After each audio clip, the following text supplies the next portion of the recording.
So 20.2b, okay? We have our group test coming up this Friday, and that will cover all of Mod 20, so everything that was on your quiz from last week, as well as mean, median, mode, range, standard deviation stuff that we talked about last week, as well as this box and whisker plot stuff. And 20.2c, which we'll be doing tomorrow. So here we go with 20.2b, box and whisker plots. Sometimes they are just called box plots, I believe. I don't think I've ever heard them called just whisker plots, though. Okay.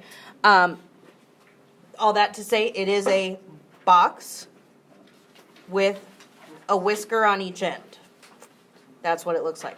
Now, within this box and whisker plot are 5 important numbers, also known as the 5-number summary. The 5-number summary starts with the minimum value of your data, which I have over here. Here's your 5-number summary. Starts with the minimum, and it ends with the maximum. Easy enough? Yeah? Your median is actually the 3rd number of the 5-number summary. So quartile 2 is what it's called. That is also known as your median. So it could be called Q2 for quartile 2, or it could be called your median. Okay? Quartile 1 then, or your first quartile, is the median of the lower half of your data.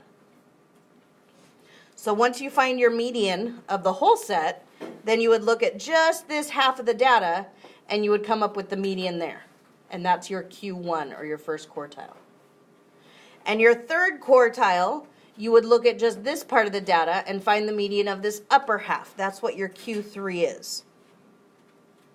So minimum, Q1, Q2, Q3, and your maximum. This one, quartile 1, is also known as the lower quartile. And quartile 3 is also known as the upper quartile.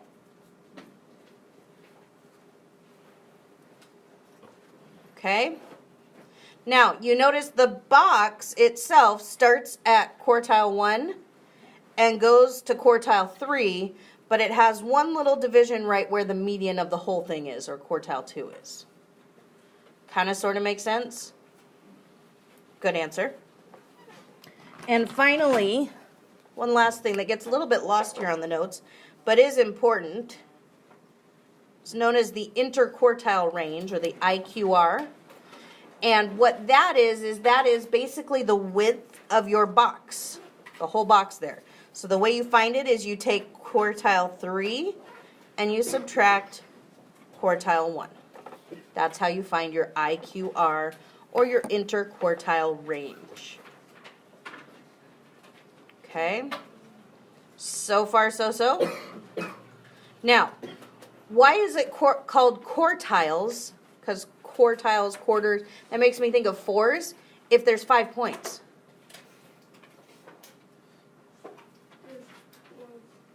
There's 4 sections. 1, 2, 3, 4.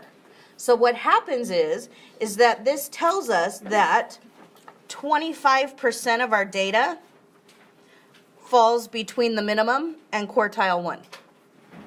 And another 25% of our data falls between the first quartile and the median, or quartile 2. And it shows us that another 25% of our data falls between the second quartile and the third quartile, or the median and the third quartile. And the final 25% of our data falls between the third quartile and the maximum. So it breaks our data up. All right? So here is a set of data. Okay? My first question, well, we're going to come up with our 5-number summary here. Okay? And then we're going to plot our box and whisker plot. Do you notice that my box and whisker plot currently has a number line ready for it? So you're going to want to start yours off with some kind of a number line. So what is the minimum value of this data set? 1. It's already written in order. The minimum value is 1. That's the smallest number on my data list. What is my maximum value? 25. Those are the two easiest to come up with. The next easiest is quartile 2, and I kind of have to find that before I find Q1 and Q3. My quartile 2 is also known as the median. So what is the median of this set of data? 5 is my median. Okay? Now, when my median is on this list, I do not take it into account when I'm finding Q1 and Q3. So I'm going to kind of cross it off my list. I know it's still there, but I'm not going to use it for Q1. So now, looking at this lower half, if my data set was now just those two numbers, that's my lower half, right? What would the median of those two numbers be? 1.5, that's Q1.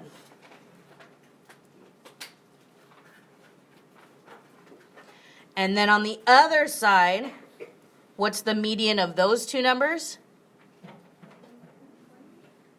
You would find the average of them, right? Or find out what's exactly halfway between. 20, that's Q3. So we're not doing anything with means for box and whisker plots. We're only doing medians. Does that make sense? Yes? No? Okay.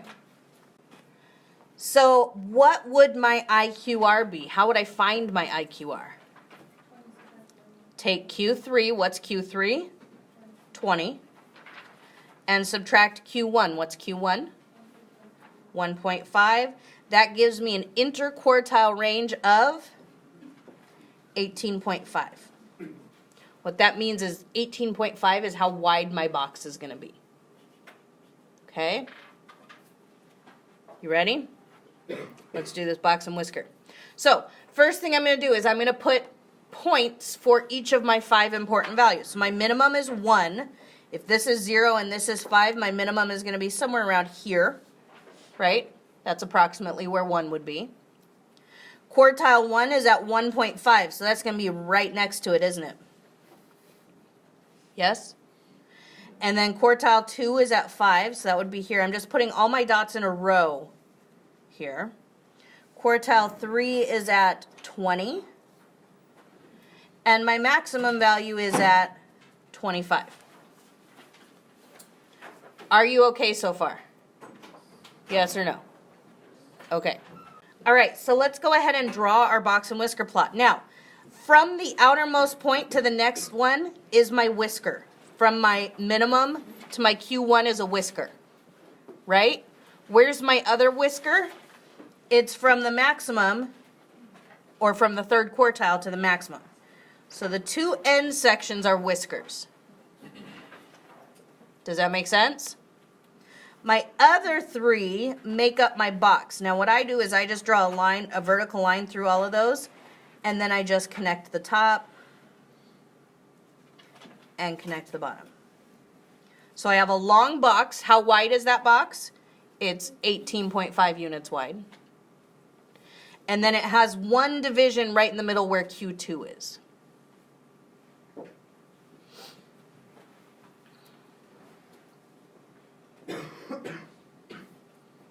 So, that's my box and whisker plot. Easy peasy. Now, sometimes you will see it labeled. Since it has a number line, I think you're okay with not labeling. If it doesn't have a number line, then you're going to want to put your values there. I would prefer that you get in the habit of putting a number line just because it makes it easy to see where your places are. Because sometimes one of these boxes will be a lot bigger than the other. Sometimes it'll be a lot smaller than the other. And it all depends on your number line. Okay, and then where your data goes. All right, so what percent of the data is between the minimum, which is right there, and Q3, which is right there? Well, didn't I say that each segment represented 25% of the data? So I would have 25 and 25 and 25. What's that? 75% of the data falls between the minimum and quartile 3. All right. What percent of the data is between 20 and 25? From here to here, that's just one whisker. That's 25%. Okay? Name 3 intervals that each contain 50% of the data. Well, 50% would be how many sections? 2 sections. So I could say from my minimum, which is 1, all the way to what? 5. That would cover that section, right? That's 50%. What if I started at Q1, 1.5? How far would that have to go to get 50%? That would be 25. This would be 50. So what is that? 20. And if I started at 5, that would have to go to the maximum, wouldn't it? So each of those intervals contain 50% of the data. So? Pretty easy? Okay, let's go to the next one. Here's my data set. Dang it, it's not in order. We got to put it in order, don't we? All right, what's the smallest number on my list? 1. And then?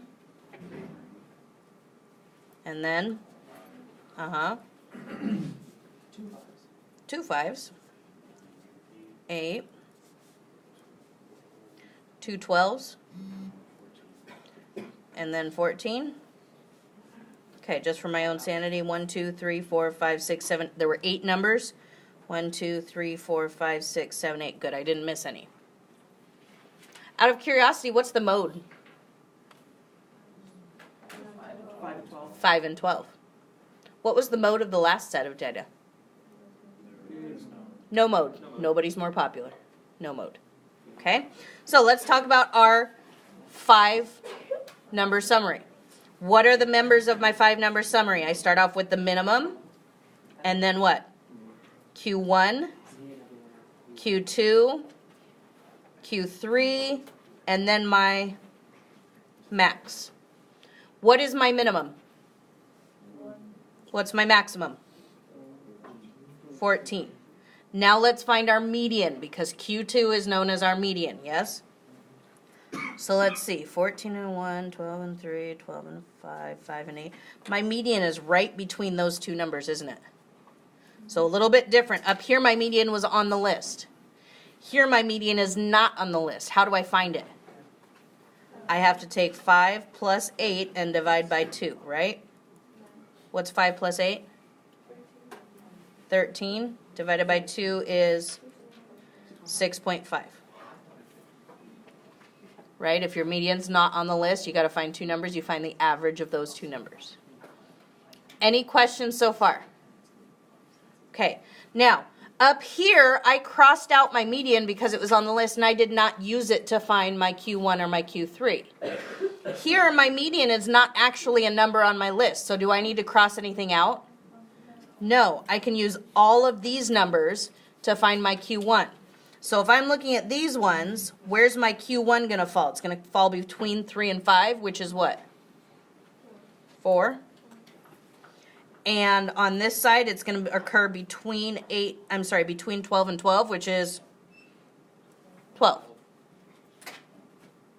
And there's my 5-number summary. How do I find my IQR? Q3 minus Q1, which is 8. That's my IQR. Now, how do I plot my box and whisker plot? I start plotting my 5-number summary. So if my minimum is 1, let's say that's right about here. Q1 is at 4. Q2 is at 6.5-ish. It's about as accurate as I can get. 12. And then 14. Where are my whiskers? The outer 2 segments. So this segment right here and this segment right here. And how do I draw my box? Line, line, line, and then connect as best I can. And that's what my box and whisker plot looks like. How is this one different than the previous one? Just looking at just the box and whisker plot. The whiskers seem to be, to me, more equal in size, aren't they, than that one? This one has a really tiny whisker. So there's going to be little differences like that. Okay? So? Yes? Are you okay? All right. Let's see. Outlier. That's an important term. An outlier is any value that lies more than 1.5 times the length of the box from either end of the box. What the heck does that mean? Well, let's see. What's the length of the box? Isn't that also known as your IQR? So the length of your box is your IQR. What is our IQR for this particular problem? 8, right? We already calculated it. So, what I need to do to determine if something is an outlier is I need to take 8, my IQR, and multiply it by 1.5. Always by 1.5. That's how we define an outlier. What is 8 times 1.5? 12. So what that tells me is that any number that is beyond 12 units from the end of the box this way, or 12 units from the end of the box this way, is considered an outlier. Now, what does that mean? That means, for example, if my data was representing the average test score that everybody got on the last test, and let's say the bulk of everybody got an A, B, or C, and then some random person got a 14%. If I were to find the mean of the data, and I were to include that 14%, what does that do to the mean of my data? It brings it down. It also brings the median down. But if that's just kind of like a single value, does that really give us an idea of how the class did as a whole? Not really. That would be considered an outlier. So what we would do if we really wanted to see some stuff is we might exclude that outlier and just look at where the majority of the data falls. Does that make sense? And in order to be qualified as an outlier, you have to take your IQR and multiply it by 1.5, and then anything beyond that far from the edge of your box would be considered an IQR.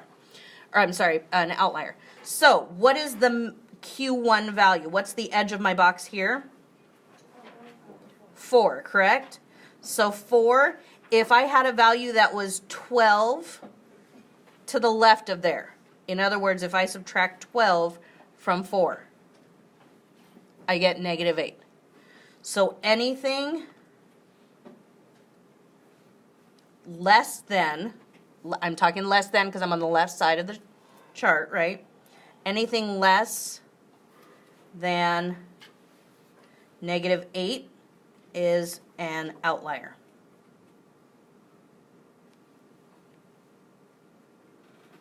Does my data list have a anything less than -8? No, so there's no outliers. I also have to take into account the other, excuse me, the other side of the box. So how would I find out what's 12 away from here?